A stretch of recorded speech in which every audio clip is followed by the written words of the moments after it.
Hello everybody, this is Mr. Rob, and today I'm going to reveal the 5 final teams I am considering for NBA 2K26, because we are going to be doing a series on this game. This is the first official news I am revealing in that, as I want to get back to basketball. We're going to do a series this year. Not sure what that looks like here on this game just yet. Stay tuned in the coming days for that. So if you have not already, make sure you drop a like, you subscribe down below, especially if you want more basketball content. It's been a while since we've done one of those here on the channel, back to NBA 2K24 with the Los Angeles Clippers, MyNBA series. But that didn't go according to how I wanted it to go, so I took a year off, and now we're back here. And I'm excited for NBA 2K26, despite the fact that a lot of people in one of my previous videos said I am one of the reasons that is the problem with this game, but nonetheless, we're back here. So today I'm going to be introducing my 5 finalists for the NBA side of things. Tomorrow I'll actually have a video introducing my finalists for the WNBA if we want to go that route as well. So without further ado, these are the top 5 teams I am considering for NBA 2K26. The first team up is the Dallas Mavericks, the team that is going to be a lot of talked about this year because they got the #1 overall pick thanks to some slim margins. The balls, or some might say the commissioner, went the way of the Mavericks, and they were able to cash that in with the #1 pick in Cooper Flagg, which is going to be the face of this franchise going forward. Mavericks went 39-43 last year. The last title was 2011 for this team. So it's been a little bit, and despite the fact that they got the #1 pick, this is a very intriguing team with a lot of talented, proven players. You also have Anthony Davis, the 10-time All-Star and former #1 overall pick back in 2012 in his own right. And even before that, there's 2011 #1 overall pick Kyrie Irving, a 9-time All-Star. But he will miss the season more than likely, so you have to manage what you do with Kyrie Irving. There's also Klay Thompson on the bench, despite the fact that he's not the same Klay Thompson he was in Golden State, still a very prolific shooter. And then you got young players like Derek Lively, the second, on their way as well. So this is a team that has a lot of intrigue because of Cooper Flagg, being able to play with him. There's a lot of talented teams and players here, and they have a good bit of their picks, so you don't have to worry about that as well. So the Dallas Mavericks are the first team on my list.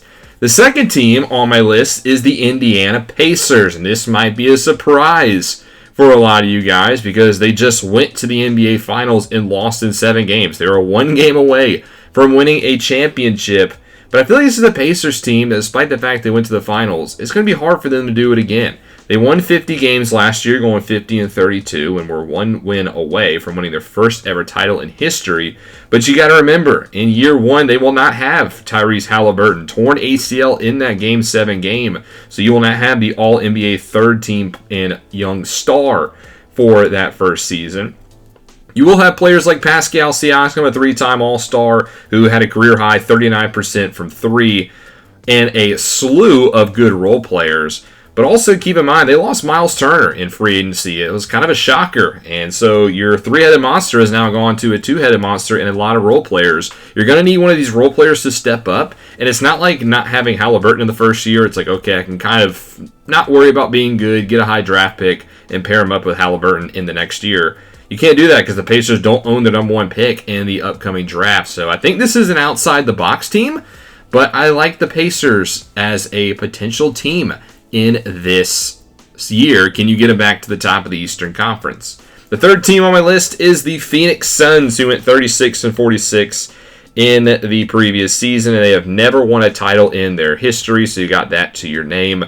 But this team is in full-blown rebuild mode. They traded away Kevin Durant to the Rockets, and Bradley Beal was bought out. So that out of the big 3 they had last year, only 1 remains in Devin Booker. And Booker is a really talented player. Don't get me wrong, he is a star of this team. But can you build around him? You know, he's getting into his mid to late 20s, and this team is far away from a championship window. Do you potentially sell on Booker while the thing is high and you go full-blown rebuild. They did get Jalen Green in the Durant trade, who he actually played in all 82 games last year, which is kind of interesting to note, and had a career high at 35% from deep as well, so he's a nice young player to have. And they also acquired Mark Williams in a trade from the Charlotte Hornets, who had a career high 15.3 points per game. So those are two young players, good young players to have, but don't count on getting a lot of other young players because this team does not own a first-round pick for the next few drafts. So it's going to be tough to rebuild this team, which is why maybe a Devin Booker trade and full-blown rebuild could be the way to go. But the Suns are, in my opinion, a really difficult rebuild in this cycle. The fourth team on my list is the Sacramento Kings, also of the Western Conference. They went 40-42 last year. This team has won a championship in their franchise history, but it was back in 1951 when they were known as the Rochester Royals. So as the Kings, they have never won a championship. And I think this is an interesting team because this is a team that is trying to win now, but it's clearly not working. I mean, they tried to get a big three in Zach LaVine, Domantas Sabonis, and DeMar DeRozan. They're three good players.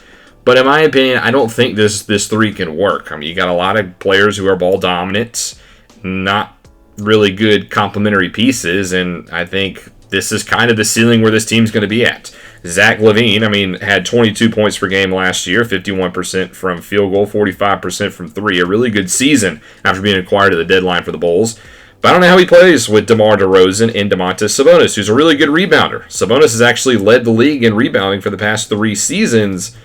But they are the three top guys, and they're getting older. And you don't have a ton of young players behind him. Keegan Murray is there, but he took a step back in year number 2. So I think the Kings are a team that could go full-blown rebuild, or you can try it with LaVine, Sabonis, and DeRozan and see how that works. But I think it's a team that needs to go back to square one.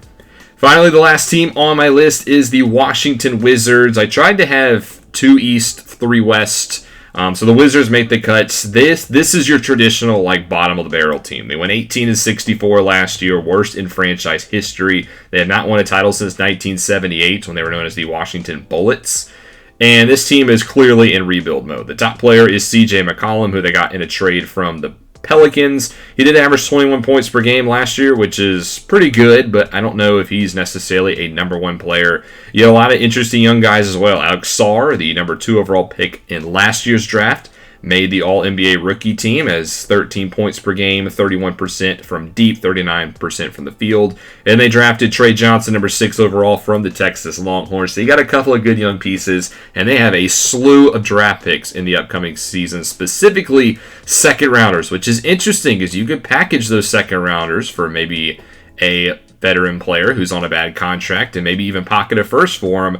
And this team has done a good job at also clearing space for going after a potential big market player in next year's free agency. So I think the Wizards are a very good bottom of the barrel, but have an upside that you could take them to the top, which makes them make the cut as my 5th team. So that'll do it for this one. These are the top 5 teams I am thinking about using in NBA 2K25 on the men's side of things. Let me know in the comments section below which team piques your interest, and like always, I will have a poll going up within the 24 hours of who your chance to vote for what team you want to see me use, because the team reveal will be sometime next week. So get your votes in if you want to sort of have a voice in terms of what team we use.